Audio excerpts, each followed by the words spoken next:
Sa aklat po ng mga hukom or judges.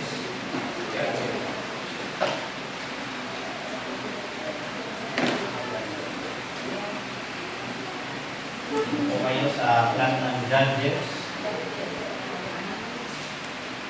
Yan po ay sa Old Testament.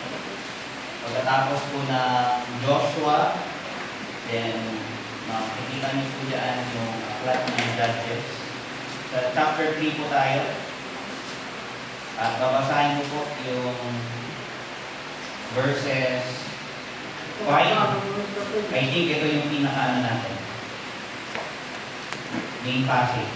Sabi dito sa verse 5, "And the children of Israel dwelt among the Canaanites, Hittites, and Amorites, and Perizzites, and Hivites, and Jebusites." Kumbaga, yung bayan ng Israel ay nanahan doon sa Canaan, nakasama yung mga tao na nandoon.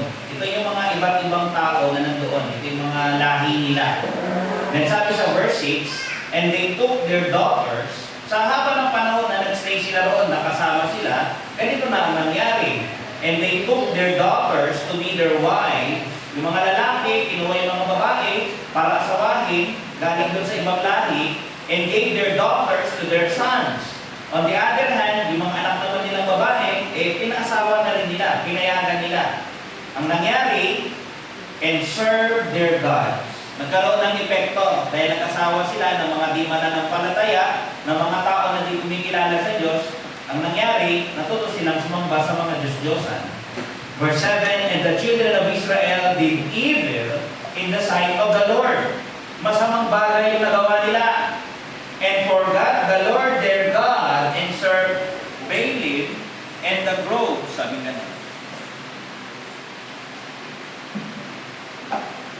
Verse 8, "Therefore the anger of the Lord was hot against Israel, and he sold them into the hand of Chushan Rishathaim, king of Mesopotamia, and the children of Israel served Chushan Rishathaim 8 years. Ganyan na nangyari. Dahil sa ginawa nila, gumawa sila ng masama, sumamba sila sa mga Diyos-Diyosan, mga ribulto, at kinalimutan nila ang Diyos, ibig sabihin, hindi nila sinusunod. Nagalit ang Diyos doon sa verse 8 at ibinigay sila doon sa kanilang mga kaaway. Pinayagan ng Diyos na matalo sila, and eventually sila ay naging alipin for 8 years. Nagabayan sila ngayon ng mga tax, sinisingil sila ngayon. And then sa verse 9, "And when the children of Israel cried unto the Lord raised up a deliverer to the children of Israel."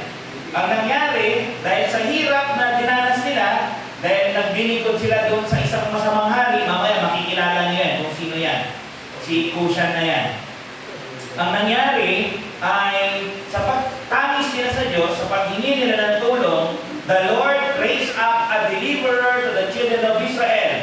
Nagtalaga daw siya, nagtayo siya, pumili siya ng lalaki para iligtas sila. And even Othniel, the son of Kenaz, Caleb's young brother, and the Spirit of the Lord came upon him, and he judged Israel, and went out to war, kasama ng kanyang paglilingkod bilang judge, bilang hukom, bilang leader. Siya rin daw ay nakikipaglaban. Pag judge ka sa Israel at this point in time, ang trabaho mo din ay makipaglaban. Parang mga warrior general itong mga to. "And the Lord delivered Chushan Rishathaim, king of Mesopotamia, into his hand, and his hand prevailed against Chushan Rishathaim, and 11, and the land had rest 40 years. Ang haba ng kanyang paglilingkod bilang hukom, nabigyan niya ng kapayapaan ang bayan ng Israel, binigyan sila ng Panginoon, and Othniel, the son of Kenaz, died. Eventually, ganun naman nangyayari, no? Tayo nakakapaglingkod sa Panginoon, then eventually nawawala rin tayo. Pero maganda yung kanyang paglilingkod. Ang title ng aking message ay Othniel, the first judge of Israel. Let's bow our heads and pray. Lord, thank you po sa araw na ito. We pray for understanding and grace and learning ngayong umaga. We pray for your spirit na mag-move sa aming kalagitnaan, convict our sins, and to show us ang mga bagay na matuwid, and help us to walk in righteousness. If there be any sins na nagawa kami with our mouth, with our thoughts, with our actions. We pray for cleansing na yung mga Panginoon. Have mercy on us. In Christ may pray. Amen. Again, ang title ay Othniel, the first judge of Israel. Alam nyo, itong pinili natin dito ay isang lalaki, no? Na pangalan ay Othniel, na isang hukom. Noong unang panahon, yung mga lalaki at babae na naging hukom, ang trabaho nila ay gabayan yung bayan ng Israel at kasama nito, sila ay nakikidigma. Okay? Yan yung mga gawain na ibinigay sa kanila. Sabi nga doon sa nabasa ko, the judges were temporary and special deliverers sent by God to deliver the Israelites from their oppressors. Usually, ang ginagawa nila, sila yung mga tagapagtanggol. Pag naaapi na yung bayan ng Israel, inaalipin sila para maialis sila sa ganong situation nila ng paghihirap, nagpapadala ang Panginoon ng lalaki o babae para ialis sila sa sitwasyon na yun. Pagkatapos ni Moises, saka ni Joshua, ang mga sumunod na pinuno na ginagamit ng Panginoon sa bayan ng Israel ay mga judges. Okay? Yung binasa nating lalaki dito, ang pangalan niya ay Othniel. Siya yung unang hukom sa bayan ng Israel na siya ay nag-serve 40 years. Ang naging third judge ay si Ehud. Ang ministry niya ay 80 years. Ang haba, no?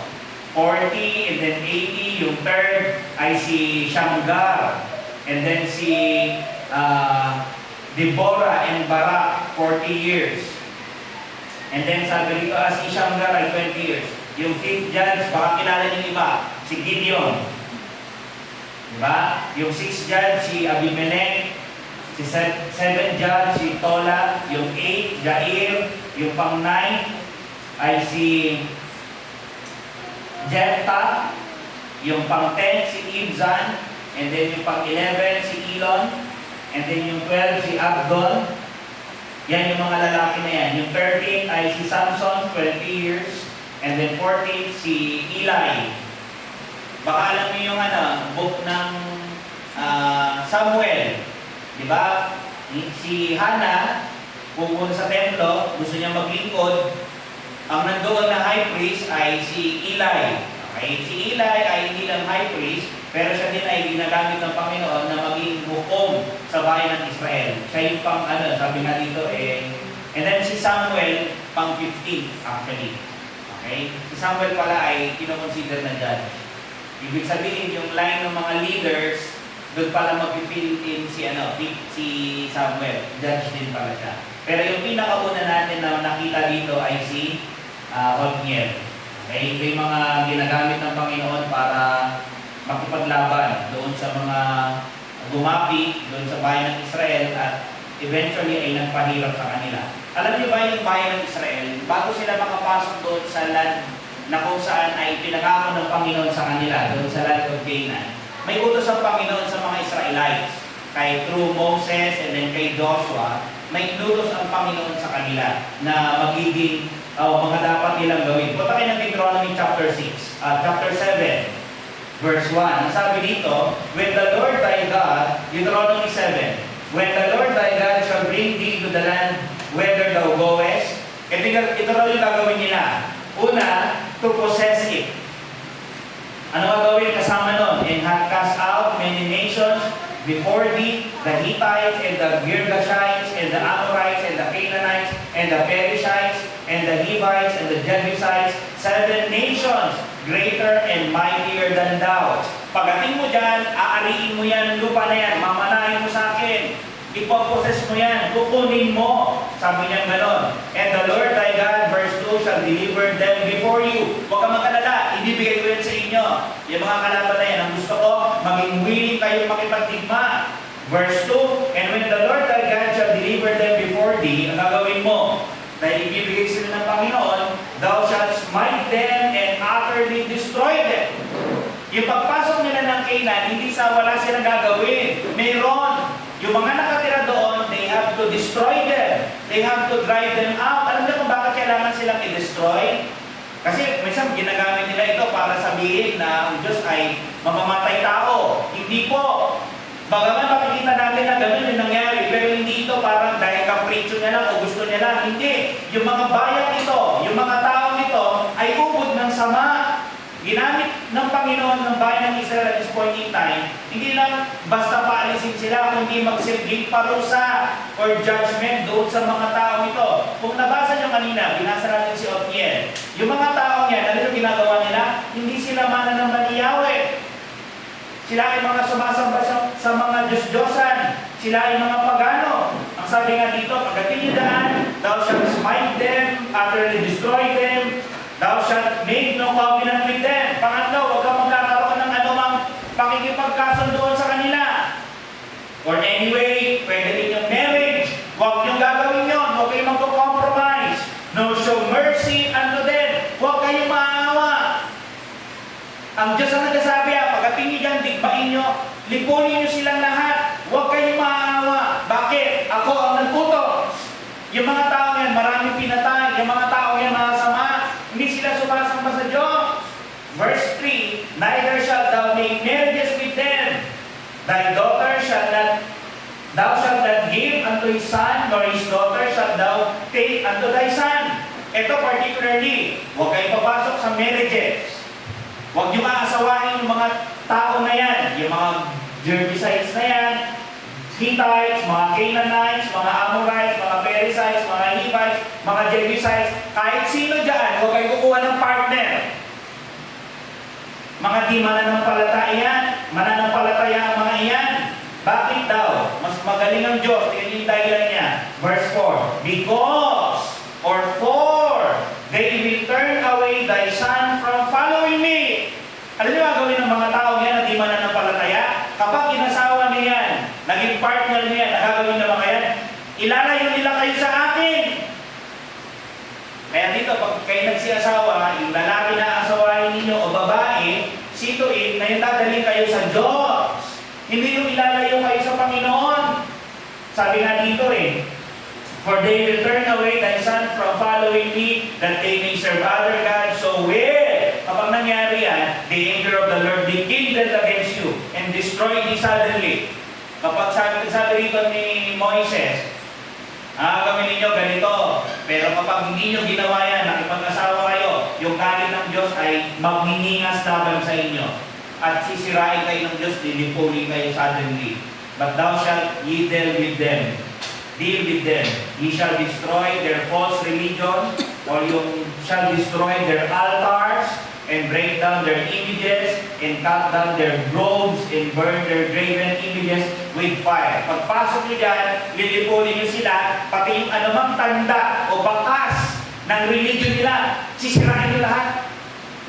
Hanggang sa magkaroon na ng isang pagkakilala o religion, and that is yung pagsamba sa Diyos, kay Yahweh. Dito makikita mo yung exclusivity. Ayaw niya na may ibang kahati. Hindi pwede na sumasamba kayo sa ibang mga bagay.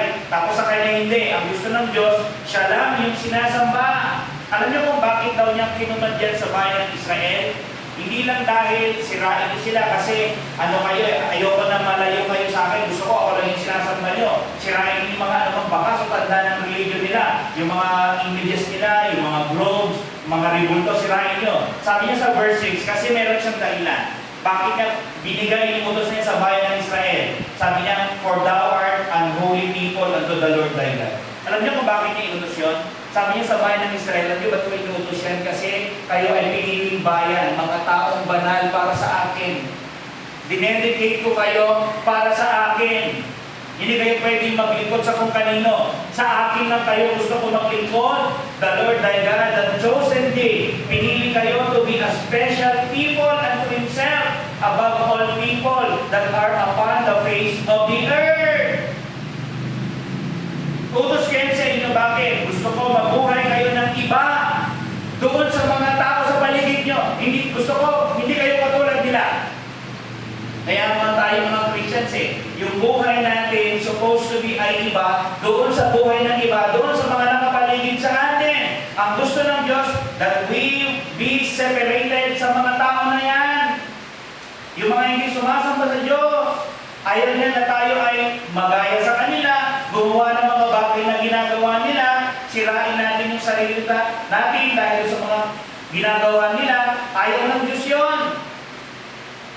Sabi nga dito sa binasa natin, kapag ginawa daw natin yun, sinuway natin, sabi niya sa bayan ng Israel, parurusahan ko kayo.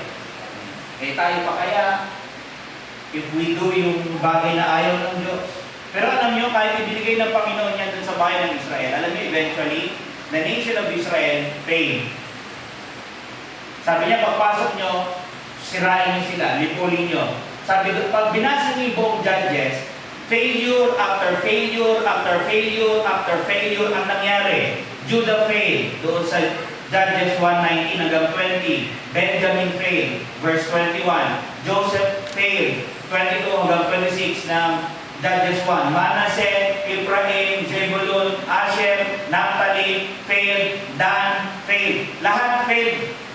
Hindi nila nagawa. Eventually, ang nangyari, hinayaan nila yung mga tao na mag-stay na lang doon. Yung dapat pagpasok nila, lilipulin nila, tama, yung iba nilipol nila, pero hindi lahat. Nagtira sila. Ang nangyari, naging tinig sa kanila yun. Naging dahilan para sila ay magkasala. Pero kung iisipin natin, nagkamali sila kasi hindi nila nilipol lahat, pero pinayagan pa rin ng Panginoon. Alam niyo kung bakit? Nakalagay sa Judges chapter 3. Punta kayo dun sa pinaka-lesson natin o yung chapter natin.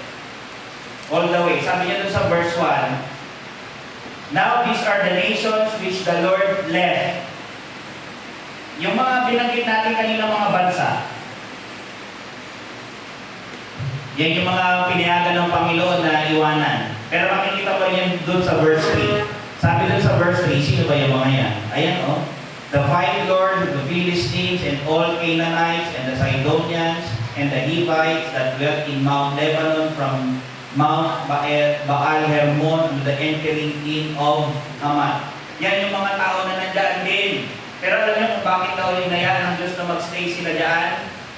Hinayaan ng Diyos kahit nag-fail sila, may purpose pa rin siya. Sabi dun sa verse 1, to prove Israel by them. Alam niyo yung word na prove? Ang ibig sabihin ng prove is to put to test. Gagamitin daw ng Panginoon yung mga tao na yan na nabubuhay, na hinayaan ng Israel na mabuhay dun sa paligid nila para daw subukin sila.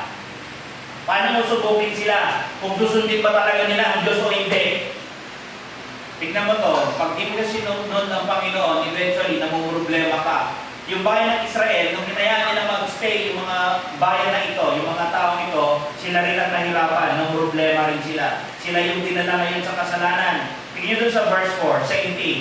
And they were to prove Israel by them, to know whether they would hearken to the commandments of the Lord, which He commanded their fathers by the hands of Moses.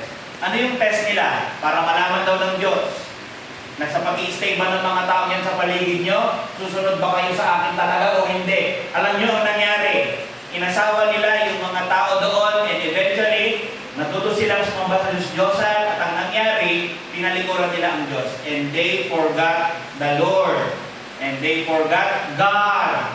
Ang idea, hindi yung kinalimutan lang. Ang idea, pinalikuran nila, hindi na nila sinunod yung mga utos ng Diyos. Wala na silang pakialam sa Word of God. Wala silang pakialam doon sa worship of God. Hindi lang yun, nakalagay din sa verse 2. Hindi lang para subukin sila. Pangalawa, only the generation of the children of Israel might know, para na daw, to teach them war. Pwede daw ganito yung pagkakasabi. Yahweh left nations among the Israelites to teach the young men who had not fought in battle before how to fight. Alam niyo bakit tinayaan ng Diyos na mag-stay daw yung mga yon? Tinayaan niya kahit subukan kayo, may dahilan pa rin ako na hindi niyo silang nilipol. Kasi alam niyo kung bakit? Yung unang generation ng mga bayan ng Israelites, marunong silang makipaglaban. Pero ngayon, dahil daw nag-stay ang mga yan, yung mga sumunod na generation hindi marunong makipaglaban, pero ang layon daw ng Panginoon, kahit ganun ang nangyari, para yung mga new generation, matuto rin makipaglaban. Matuturo sila makipag-war, makipagtanggol yung bayan ng Israel. Sino ba yung mga kakalabanin nila? Binanggit yan sa verse 3. Yung binasa natin kanina, doon sa verse 5. And the children of Israel dwelt among the Canaanites, the Hittites, the Amorites, the Perizzites, the Hivites, and the Jebusites. Gusto ng Diyos, labanan nila yan supposed to be. Para yung mga kasamaan sa paligid nila, hindi dumami. Gusto nilang matuto rin sila makipaglaban. Gusto ng Diyos lumakas din sila. Yan ang kanyang layunin. Kaya lang, alam natin yung nangyari, hindi ganun ang nangyari, sila ay nahulog sa kasalanan. Inasawa nila ng inasawa yung mga nandoon. Nagpalitan sila. Yung mga lalaki, umasawa ng babae doon, yung mga babae naman nila, umasawa ng mga lalaki galing doon. And eventually, doon silang sumamba sa mga Diyos-Diyosan. Binasa natin kanina sa Deuteronomy 7:3, sinabi ng Panginoon, neither shalt thou make marriages with them. Huwag kayong aasawa ng mga galing doon. Huwag kayong aasawa ng mga unbeliever, ng mga hindi mananamba sa akin. Kayong mga Israelites, ang gusto ko, aasawain ninyo yung kapwa ninyo Israelita na sumasamba na sa akin. Na ako yung Diyos na kinikilala. Ganyan ang nangyari sa kanila. Isa ito doon sa kanilang mga kasalanan. Tatlong bagay titignan po natin ngayong umaga. Their sins, or their punishment, and their deliverance. Okay? Tatlo lang. Yung kanilang mga kasalanan, yung kanilang parusa o kaparusahan, at yung kanilang kaligtasan. Yung kanilang inalis sila ng Diyos doon sa kanilang pinasasandakan. Tingnan natin yung kasalanan ng bayan ng Israel. Okay? Ano ba yung nangyari sa kanila na nagdala sa Diyos para magalit sila? Nakalagay dito sa verse 3, chapter 3, verse 5. Tingnan niyo po. Let's look at it one by one. Sabi rito, and the children of Israel dwell among the Canaanites. Yung word na dwell dito, ang idea ay nag-settle down. Problema to. Dapat, yung mga tao na yan, labanan daw nila, digmangin nila, lipulin nila. Pero ang ginawa nila, huwag na lang, hayaan na lang natin sila dyan, kawawa naman sila. So, hayaan na lang natin, mabuhay na lang tayo, nandito naman tayo, nandyan naman sila, nandun lang naman sila sa area nila. Huwag na natin silang itaboy. Hindi nila sinunod ang utos ng Diyos. So, nag-dwell na lang sila doon. Kumbaga, bakit nagkaganyan? Kasi ang nangyari, siguro, dahil matagal na nangyari yung ibang mga digmaan, nasanay na lang sila na gano'n yung mangyayari. Nabuhay sila na malapit sa mga ganitong tao, yung mga unbelievers, yung mga pagano. Hindi na nila itinaboy. Kaya ngayon, eventually, later on, sila yung naging dahilan ng problema din nila. Kasi, nung inasawa sila, sila yung mga tao na naglayo sa kanila, sa Panginoon. Kumbaga yung hindi nila ginawa na palayasin yung mga tao na yan o lipulin yung mga tao na yan, ang naging parang floodgate, naging pintuan para rumagasa yung maraming kasalanan. Kung sinunod lang nila na sila ay dapat lipulin, hindi nila magagawa yung marami pang mga kasalanan. Dito makikita mo na pwede yung isang kasalanan na ginagawa mo, dadalhin ka para makagawa pa ng maraming mas malalang kasalanan. Kaya let's be careful kung ano yung ginagawa natin. Baka yung bagay na ginagawa ko, nagkakasala na ako, eventually later on, nagugulat ka na lang, mas malala na yung ginagawa mo. Kaya mag-ingat po tayo. Ito ay paalala sa bawat isa sa atin. Kaya nga yung mga anak ng Diyos, makikita natin na yung hinihingi uri ng buhay para sa bawat isa sa atin ay dapat ay iba doon sa mga tao sa paligid natin. Gusto ng Diyos na maging godly tayo. Pag pinansin mo dito, basta nasa Old Testament tayo. Dito makikita nyo kahit sa Old Testament, ayaw ng Diyos na yung mga anak niya, yung bayan niya, nakikisalamuha doon sa mga tao na hindi niya katulad, na hindi nananamba sa kanya. Ayaw ng Diyos yun. Di ba 2 Corinthians 6:17 yun din nakalagay? Sabi ni Paul, wherefore come out from among them. Umalis kayo. Iwanan niyo sila. And be separate, saith the Lord. And touch not the unclean thing, and I will receive you. Ito, he was quoting from Old Testament. Pero ina-apply niya doon sa mga saints na nandoon sa Corinth. Na katulad nyo, kayo din. Yung mga makakasalanan ginagawa nyo, dapat hindi nyo nagawin. I-separate nyo yung sarili nyo doon sa mga mapaggawa ng kasalanan. Titus 2:14. Bakit? Who gave Himself for us? Ano bang ginawa ng Diyos? Binigay daw ng Panginoong Kristo yung kanyang sarili sa atin that He might redeem us from all iniquity and purify unto Himself a peculiar. Alam niyo, peculiar, ang ibig sabihin ay kakaibang tao. Alam niyo bakit gusto ng Diyos na yung bayan ng Israel ay sundin siya at ilipol yung mga tao na to? Kasi nga, yung bayan ng Israel, gusto niya mabuhay sila na kakaiba. Iba doon sa ibang mga tao. Godly, maka-Diyos, masunurin sa Diyos. Alam niyo, mahalaga na maintindihan natin eh. Sabi ng Panginoon kanina, kung napansin ninyo, bakit ganoon na lang niya yung gusto ng Diyos na mangyari sa bayan ng Israel? Kasi nga, ano daw ang bayan ng Israel? Sabi niya kanina doon sa Deuteronomy, kung nabasa ninyo yun, kung nakita ninyo, sabi niya, kasi kayo ay holy people para sa akin. Kayo ay sineperate ko. Pinili ko kayo. Kayo ay piniling bayan ko. Same way with the Christians. Tayo mga mananampalataya, tayo ay pinili ng Panginoon. Tayo ay iniligtas ng Diyos. Tayo ay pag-aari niya. Sabi niya nga sa 1 Corinthians 6:18, layuan ninyo yung mga fornication. Flee from fornication. Every sin that man doeth is without the body, but he that committed fornication sinneth against his own body. Pag tayo doon ay nangalo niya, nagkakasala tayo, hindi lang doon sa tao na kasama natin, o yung mga tao na nasasaktan natin, kahit doon sa sarili nating katawan, nagkakasala tayo. And then sabi niya, what? Know ye not that your body is the temple of the Holy Ghost, which is in you, which ye have of God, and are not your own? Sabi ni Paul, hindi niyo ba alam, kayo mga Christians, na ang may-ari ng inyong katawan ay pag-aari ng Diyos, na ang banal na Espiritu ay nakatira sa inyo? Hindi niyo ba alam yan? At gawa kayo ng gawa ng kasalanan? Hindi dapat ganyan. Sabi ni Paul sa verse 20, pinaalala niya na dapat hindi kayo ganyan for another reason. Sabi niya, for ye are bought with a price. Huwag kayong mabuhay sa kasalanan o sa kasamaan. Bakit? Tinubos kayo ng may halaga.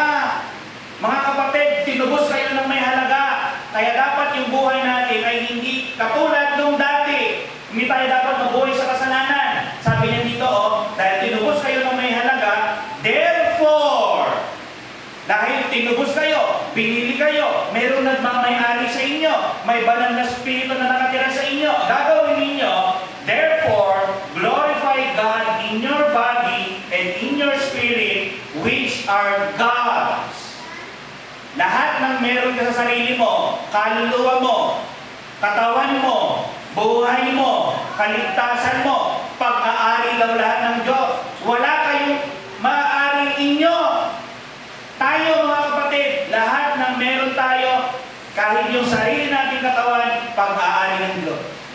Kaya daw bilang mananampalataya, luwalhatiin mo siya sa pamamagitan ng katawan mo. Huwag mong gamitin sa kasamaan. Yung makikiasawa ka sa may asawa. Huwag! Yan yung una nilang kasalanan. Sila ay hinayaan nila na mabuhay sila, na kasama nila yung mga tao na yan. Pangalawa, pumasok sila doon sa mga marriages. Marrying with the Canaanites. Dahil nasanay na silang kasama sila dyan, then later on, ang nangyari, ay, dahil nagkakakita-kita sila, ay, gusto ko siya, nagkahulugan ng loob, ayun, inasawa na lang nila. And they took their daughters to be their wives, and gave their daughters to their sons. Nag-form sila ng matrimonial alliances. Ganyan ang nangyari sa kanila. Kaya sabi ng Panginoon sa Judges 2:2, and he shall make no league or treaty or covenant with the inhabitants of the land. Huwag kayo makikipagkasundo sa kanya. Di ba ang kasal ay kasunduan? Baka hindi po natin alam ang kasal ay kasunduan. Nakikipagkasundo ka doon sa tao na iyong pinakakasalan sa harapan at sa mata ng Diyos. Kasama doon sa mga witnesses. Ganon ang ginagawa. Kaya sabi ng Diyos sa mga Israelites, huwag kayo gagawa ng anumang league or treaty or covenant with them. Kaya ibig sabihin, huwag kayo makikipag-asawa. Pero very opposite yung kanilang ginawa. Sinuway talaga nila rito ang Panginoon. Di ba sabi ng 1 Corinthians 15:33, be not deceived. Evil communication, corrupt good manners. Ang idea nito, yung evil communication or evil company. Alam niyo ba, kapag yung mga kasama natin ay masamang tao, ano mangyayari sa inyo? Kung sila ay palamura, parang kayong sumasama, ano mangyayari sa iyo? Most likely, ma-adapt mo yung ginagawa nila. kung sila ay gumagawa, may mga bisyo sila, then eventually later on, yung ginagawa nilang bisyo, ginagawa mo na rin. Ganun ang mangyayari. Bakit? Kasi yung evil company, gustoin man natin o hindi, we need to choose yung mga magiging kaibigan natin. Bakit? Kapag hindi maganda yung napipili natin kaibigan, hinahayaan tayo sa mali, maganda ba yun? Di ba dapat ang mga magiging kaibigan natin, ito aakayin tayo dun sa tama. Kaya kapag yung tao, hinakit tayo para gumawa ng masama, iwasan natin yung mga yun. Sabi nga sa Proverbs my son, ito payo ng tatay doon sa anak. If sinners entice thee, pag inaakay ka ng mga tao, halika rito, gawin natin ito. Pumunta tayo sa ganito. Tignan natin ito. Kapag gano'n yung sinasabi nila, aakay kayo sa kasalanan, sabi niya rito, kasi yung word dito na entice, ang idea, aakay ka sa mali. Pag gano'n yung situation mo, sabi, my son, if sinners entice thee to do something bad or something evil, to do something as disobedient sa Panginoon, ang sabi niya is, consent daw na. Huwag kang papayag. Kaya you need to be careful dun sa mga kaibigan mo. Pag once na dadaling ka nila sa mali, you need to stand up. Ay, pasensya ka na, baka hindi na ako makasama dyan. Okay lang yung mga sa classroom natin na mga assignment, mga projects, mapapartake ako dyan kasi group ninyo ako. Pero kung may gagawin kayo na hindi na tama or against sa conviction ko, pasensya na kayo, baka hindi ako makasama. Sabihin mo mo. You need to stand up. Alam niyo kung sa kaibigan, kailangan mo nang mamili, di ba lalo sa pag-asawa? Mas lalo na sa asawahin mo. Be not unequally yoked together with unbelievers. So, huwag daw kayo makikipamato doon sa mga hindi mananampalataya for what fellowship, participation, at righteousness with unrighteousness. Ito maganda doon sa mga singles. Most likely, yung context nito, kung may pagkakataon kayo, huwag kayo pipili ng unbelievers. Different story na yung mga mananampalataya, nung sila ay na-convert, may asawa na silang hindi mananampalataya. That's a different situation. Ang sabi ng Bible yung sa mga nakapag-asawa na, tapos hindi mananampalataya. Kunwari, hindi siya mananampalataya dalawa, naging mananampalataya yung isa. Ano gagawin niya? Iiwanan ba niya yung di mananampalatayang asawa? Hindi ganun ang sinabi ng Bible. Ang sinabi ay to stay. Samahan mo pa rin siya. Baka sakaling by God's grace, ang sabi nga sa mga wives, gumawa kayo ng maganda sa harapan niya. Ipakita mo yung godliness. Baka balang araw, without the word, makonvert daw sila. Ibig sabihin, sa pamamagitan ng ginagawa mo, ng buhay mo, makakilala sila sa Panginoon. Ganun ang sabi. Pero dito, pag pinansin natin, most likely, kung i-apply sa dalaga o binata, o sa relasyon, sa pag-aasawa, most likely, ito yung mga sa singles. May choice ka pa. Huwag mo gagawin. Pinagbabawal. Diba? Sabi nga, be not ye partakers, or be not therefore partakers with them. Ilan yung mga kasalanan nila? Hinayaan nilang mabuhay sila, nag-settle na lang sila, hayaan mo na lang yan. Ang nangyari, nahulog sila sa iba pang kasalanan. Nagsi-asawa sila ng mga di mananampalataya. Lumala pa. Sa Judges 3:6, and they took their daughters to be their wives and gave their daughters to their sons. Tingnan nyo. Dahil sa pag-aasawa nila ng di mananampalataya, natuto silang sumampa sa Diyos-Diyosan. They serve they serve their gods. Ang ginawa ng mga di mananampalataya, inakay yung mga Israelita na, halika, sama mo rin ako, sumamba tayo dito sa ribulto.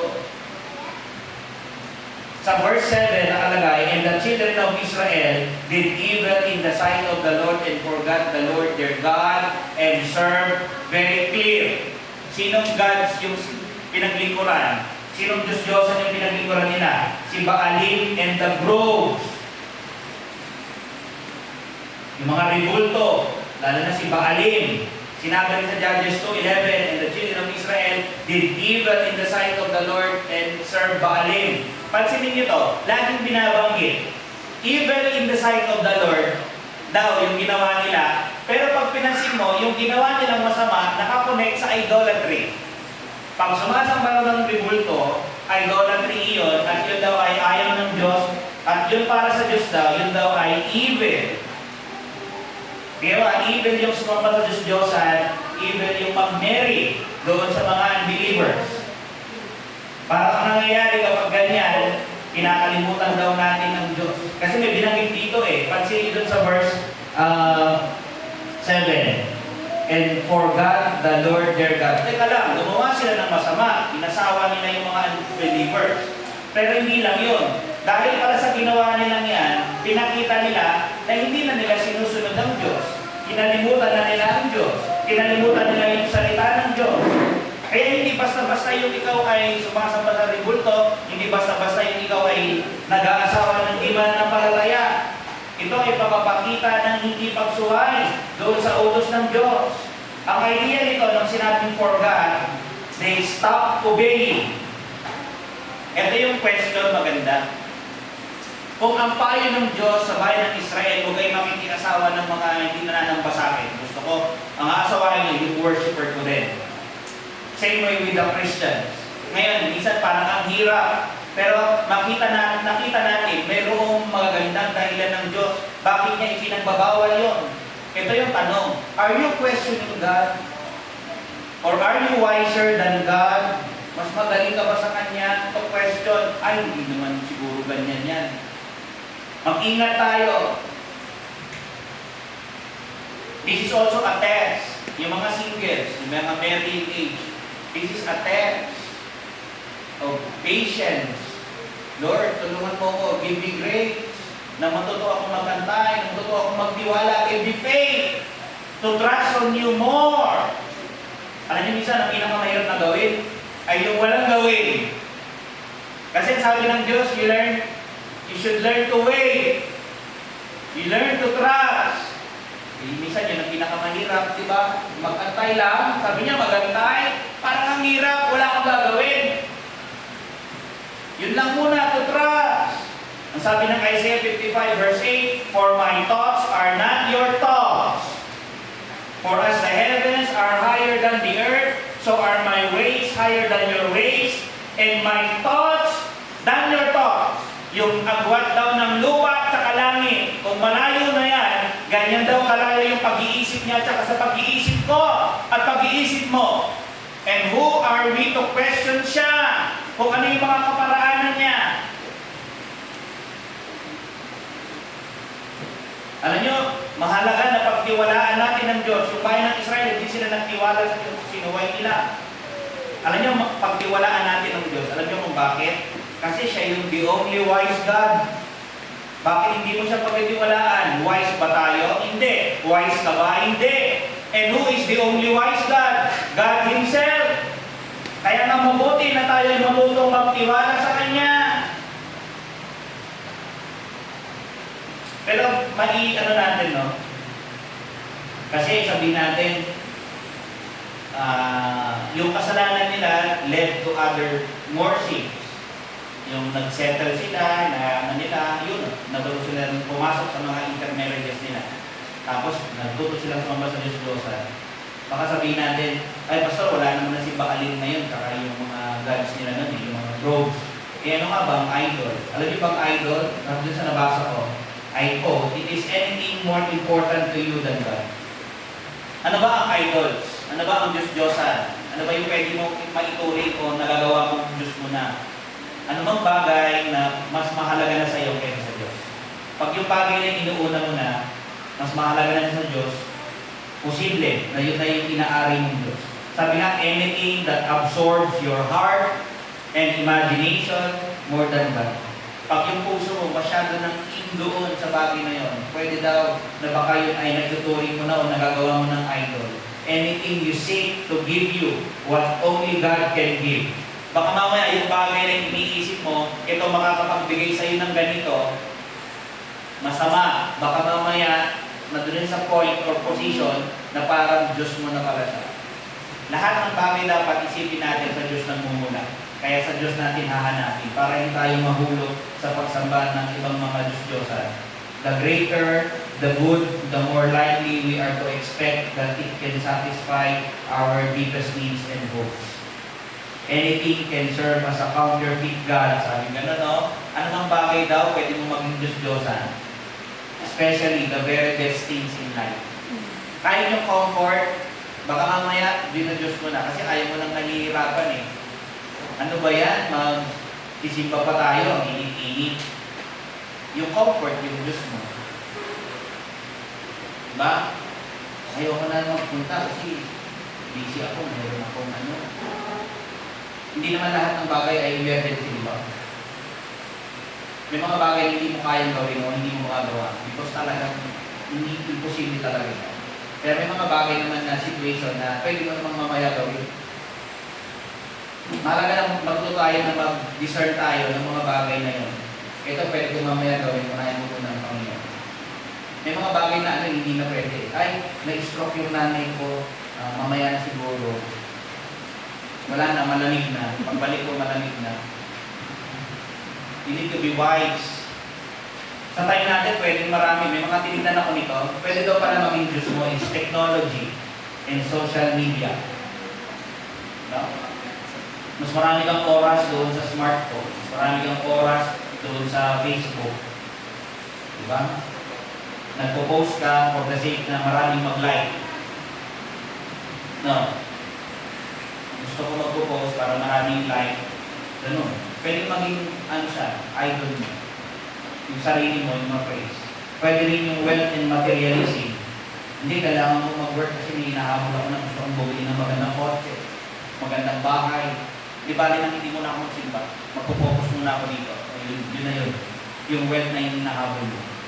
Yung material things na yung hinahabol mo. Kaya alam naman ng Diyos na kailangan mo yun. Ang sabi ng Bible, seek ye first the kingdom of God and His righteousness. And all these things shall be added unto you. Yung self-entertainment, di ba? Self-promotion, pwede yung mga Diyos yan. Kahit yan, simply education, pwede yung maging Diyos. Di ba? Madami, pwede natin maging Diyos. Pero alam nyo yung nangyari sa bayan ng Israel na ito, hindi ito pinalagpas ng Panginoon, pinarusahan sila ng Diyos. Sabi dun sa Judges 3:8, therefore the anger of the Lord was hot against Israel. Nag-init na mainam. Gusto niyo, minsan yung mga magulang nagagalit, no? Nag-iinit, nagagalit kapag yung anak nagkamali. Ito ang Diyos, tignan nyo, nag-iinit siya, nag-aalab. Nagniningas daw yung init niya laban sa bayan ng Israel. Alam niyo ba yung galit? Ano daw yan eh? A flaring of the nostrils. Ano yung parang dragon? Kaya tama yung metaphor ng dragon eh. Di ba kapag galit, parang ano daw? Parang may lumalabas na uso. Ganun ang idea kapag nagalit. Ganun daw yung reaction ng Diyos doon sa bayan ng Israel.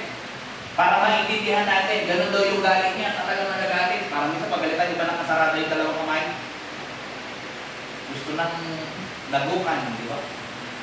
Sa dala ng galit, sabi nga doon, nalagyan pa ng word eh. Wanting yung anger ng Lord.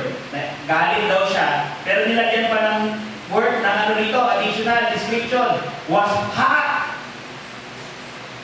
Nagliliyab. Eh ba't siya nagagalit? Kasi nga, sinuway yung salita niya. Nagsiasawa sila ng dapat nila hindi gawin. Hinayaan nilang tumira yung mga yan. Tapos, natuto pa silang sumamba doon sa mga Diyos-Diyosan. Lahat na lang ng sinabi ng Diyos na huwag yung gawin, ginawa nila. Naging disobedient sila. Kaya ginawa ng Diyos, He sold them. Sabi, and He sold them into the hand of Joshua Rishathaim, king of Mesopotamia, and the children of Israel served Joshua Rishathaim 8 years. Ano ginawa ng Diyos? Hinayaan silang matalo para maging alipin sila. Hinayaan niya na talunin sa digmaan ng bayan ng Israel para magsilbing parusa sa kanila. Alam niyo, tinitignan ko, sino ba yung hari na yan? Yung hari daw na ito, most likely, dahil yung pangalan niya ay Hoshea Rishathaim, yung word daw na Rishathaim, ang idea daw nito, siya daw yung tao na yung si Hoshea Rishathaim, siya daw yung tao na violent, hindi mapakali. Laging maligalig. Hindi ko alam, imagine mo ganito yung hari nyo. Pag wala siya magawa, pugutan mo nga ng ulo yung nandoon. Halika dito. Tapos paglapit, binugbog-bog niya. Ba't ang tagal mo? Violent siya eh. Mainitin yung ulo niya. Imagine ito yung hari na tumalo sa kanila. I could imagine kung gaano kahirap yung dinanas nila. Itong hari daw na ito na si Cushan, siya daw ay hari ng dalawang kaharian. Babylon, yung metropolis, and the one is Nineveh. Yan daw yung hari na yan. Violent daw yan. Imagine yan yung tumalo sa kanila. Yan yung pinaglilingkuran nila. May nakita pa ako dito eh. Yung word daw na pangalan niyang Cushan Rishatain, most likely daw, pwede rin daw yung i-render na double wicked. Ganun siya kasama. One thing yung masama, pero double wicked daw siya. Kung may masama ng tao na naiisip ka, doblehin mo daw yun. Ganun daw siya kasama. Sino ba pwedeng pinakamasama na tao na itala sa history? Ha? Okay, siguro yung mga terorista. Kung iniisip mo, masama na yun, pinagpugutan nila yung ulo yung mga kaaway nila. Isipin mo, doble pa doon. Ganun daw kasama itong si Cushan. Imagine, ganyan siya. Tapos, hindi lang isang araw. 8 years. 8 years nilang pinaglingkuran yung ganyang kasamang hari. Pero alam nyo, yung tyrant na king na ito, na pinahirapan silang matindi, alam nyo, kung isipin natin, tama lang eh. Bakit? Inaanin nila yung consequence ng ginawa nila, di ba? Ano ba ginawa nila? Di ba sinaway nila ang Diyos? Kaya nga sabi ng Galatians 6:7, be not deceived, God is not mocked, for whatsoever a man soweth, that shall he also reap. Alam niyo ba kung anong itinanim nyo? Aanihin nyo rin. Sabi ng iba, karma. Sa Bible, walang karma. Ang meron sa Bible, the principle of sowing and reaping. Kung nagtanim ka ng maganda, aani ka ng maganda. Magtanim ka ng di maganda, aani ka ng di maganda. Sowayin mo ang Diyos, parusa ang darating sa buhay mo. Gawin mo yung mga bagay na hindi ayon sa kanyang kalooban. Matitikman mo yung kanyang galing, parusahan ka niya. Matitikman mo yung kanyang pagtatastise o pagtatama niya kung ikaw ay anak ng Diyos. Kaya magandang tanong din ito sa atin, kumusta yung iyong obedience? Ikaw ba ay lalong nag-o-obey? O ikaw ay nagiging suwagin? Kaya itong hari na ito na pinahirapan yung bayan ng Israel, dahil dun sobrang hirap na dinalanas nila, maigi na lang ginawa nila, nagsiiyak na sila sa Diyos. Nakakatawa naman dito sa verse 9, and when the children of Israel cried unto the Lord raised up a deliverer. Diba? Nakita mo dito, umiiyak na daw sila. Makakaawa sila sa Diyos na tulungan sila. Nakakatuwa ang Panginoon kasi tinawag niya yung lalaki na ang pangalan ay Othniel. Sino ba yan? Siya daw ay the son of Kenaz. Siya daw yung Caleb's younger brother. Doon sa ibang passages, si Othniel na anak ni Kenaz na kapatid ni Caleb. Siya din daw yung lalaki o soldier. He was a soldier and killed Kirjat Sefer. Ang ginawa daw nitong lalaking ito, ginapi niya daw itong isang hari. And then eventually, naging asawa niya yung anak ni Caleb.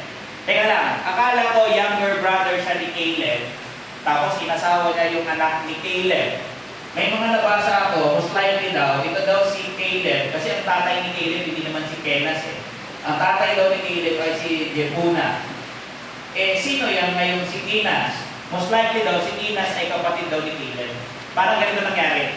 Si Caleb, may kapatid, si Kenaz, anak ni Kenaz, itong si Othniel. Most likely, pamangkin daw ni Caleb itong si Othniel. Tapos, nung meron silang didigmain na hari, ang sabi ni Caleb, kung sino makakapatay doon sa hari at makakatalo, ibibigay ko yung anak kong babae para mapangasawa niya, si Akash. Natalo ngayon ni Othniel. Kaya ang ginawa ni Caleb, ibinigay niya yung kanyang anak doon at inasawa ni Othniel. Kaya nakakatawa dito, may mga bagay akong gusto makita natin tungkol kay Othniel as far as his character is concerned. Alam niyo lalaki nito, siya daw ay an honorable man. Si Othniel, nung time na ito, ay around 75 years old. Hindi siya ordinaryong tao. Siya ay isa doon sa mga head ng family. Alam niyo head ng family? Para siyang head ng mga tribe. Pinuno siya. So siya ay honorable, kagalang-galang. At dahil siya din daw ay head, most likely, siya ay wise. Tsaka imagine mo to sino yung mga tao malapit sa kanya? Pag binabanggit yung pangalan niya, alam niyo kung saan lagi nakadikit? Kila Caleb. Si Caleb, si Kinas, tapos siya. Sino ba nakakabit palagi kay Caleb? Di ba si Joshua? Sino nakakabit kay Joshua? Si Moses. Kaya kung iisipin natin, anong klaseng lalaki ito? Talagang magiging wise siya. Imagine yung mga friends niya, Moses, Joshua, Caleb. Talagang marami siyang matutunan. Hindi lang siya lalaki na kagalang-galang, honorable, he is also wise. Alam niyo, matapang din itong lalaki ito. Kasi bakit? Kanina nakita natin, nakipagdigma siya para as gift o premyo na asawa niya yung anak ni Caleb. Pero alam niyo itong lalaki ito, matapang talaga ito Kasi kahit hari, nilalabanan niya Ito maganda. Alam niyo ba ibig sabihin ng Othniel? Ang pangalan ng Othniel ay Lion of God. Saan ka naman nakakita ng lion na maduwag? Di ba wala? Ang mga lion, tatapang. Alam niyo kung bakit? Kasi iniisip nila sila yung king of the jungle. Tatapang yung mga yun. Naisip ko nga nabubuhay siya ayon dun sa kanyang pangalan. Talagang matapang siya. Tsaka hindi lang siya basta matapang. He was also skilled. Again, sinabi ko kanina, yung mga judges, usually mga warrior yan. Ito si Othniel, magaling siyang makipaglaban. Natalo niya nga yung hari, narating niya. Imagine, iniisip ko nga kung isipin, imagine po natin, nilaban siya, most likely, siya ay nasa forefront, nasa harapan lagi siya. Siya yung lumalaban, hanggang sa eventually, marating nila yung kinalalagyan ng hari. Imagine, may gano'n siyang privilege. Bakit? Lagi siyang nasa harapan. Pag nasa dulo ka kasi, hindi mo mapupuntahan yung hari. Yung mga pinakmataas din yung position para sa digmaan. Kaya dito may kita mo, nandun yung kanyang skill, nandun yung kanyang tapang, nandun yung kanyang wisdom, nandun yung kanyang honor, pagalang-galang siya. Pero alam niyo, nakakatawa rin kay Othniel. Nung nagpipray yung bayan ng Israel, Lord, tulungan mo kami, iligtas mo kami. Anong ginagawa ni Othniel? Alam niyo si Othniel, siya yung tao na willing to be used. Maganda yung kagalang-galang, wise. Ang dami niyang character na maganda, skill to fight. Pero kung hindi naman siya willing, hindi rin siya gagamitin. Alam niyo ba ang sabi dun sa the greatest ability is our availability. May talent ka nga, pero wala ka namang oras dito. Paano ka magagamit? May talent ka, ayaw mo namang tumayog dito. Paano ka gagamitin ng Diyos? The question is, are you willing? Kaya yung mga ginagamit, be encouraged, be willing na gamitin ka ng Panginoon. It's your privilege. Si Othniel, yun ang meron siya. Kaya nung nagpipray yung bayan ng Israel, alam niyo kung sino yung answered prayer? Si Othniel. Kasi willing din naman siyang gamitin. Willing din siyang ibigay yung kanyang sarili sa gawain ng Panginoon. Kahit sa makikipagdigma. And then sabi sa verse 10, and the Spirit of the Lord came upon him. Ito maganda. He was spirit moved. Ito yung pinaka-the best. Kung meron dito pinaka-maganda, ito yun. Ito yung assurance na kasama ni Othniel ang Panginoon sa kanyang buhay. Pag sinabing spirit-filled, or the Spirit of the Lord came upon him, ang idea, God is moving sa kanyang buhay. Ang Diyos yung nag-i-inspire, nagpupuspos sa Kanya, nagbibigay ng Kanyang mga pangangailangan na katangian, kakayanan, para magawa niya yung kalooban ng Diyos. Yung word na yan, and the Spirit came upon him, common yan. Saan? Sa mga judges. Kay Gideon, ang sabi, but the Spirit of the Lord came upon Gideon. Kay Jephthah, then the Spirit of the Lord came upon Jephthah. Kay Samson, and the Spirit of the Lord began to move him at times in the camp of Dan. Sabi nga ano yung point ng pastor? Yung mga lalaki na ginagamit ng Diyos, yung mga itinalaga niya, yung mga pinili niya, huwag kayong mag-alala. Bakit? Kasamahan ka ng Diyos. Ang gusto lang ng Diyos, be willing, be prepared, i-prepare mo yung sarili mo. When the time is right, gagamitin ka ng Panginoon. Katulad din nito ni Othniel. Alam niyo ba, yung mga lalaki ito pala ng mga judges, they are types of Christ. A type of Christ yung mga judges. Kasi alam niyo kung bakit? Sino talaga yung pinuspos ng banal na spirito? Christ. Sabi ni Lord Jesus sa Isaiah 61 verse 1, "The Spirit of the Lord God is upon me, because the Lord hath anointed me to preach good tidings to the meek." Isaiah 11:1, "There shall come forth a rod of the stem of Jesse, and a branch shall grow out of his roots, and the Spirit of the Lord shall rest upon him." Sino ba yun? The Lord Jesus Christ. So kung iisipin natin, sino talaga yung judge? Sino yung deliverer? Sino yung tagapagligtas natin? Sa Old Testament, ipinapakilala na agad ang mga judges, tagapagligtas. And sino yung dumating para iligtas tayo? None other than the Lord Jesus Christ.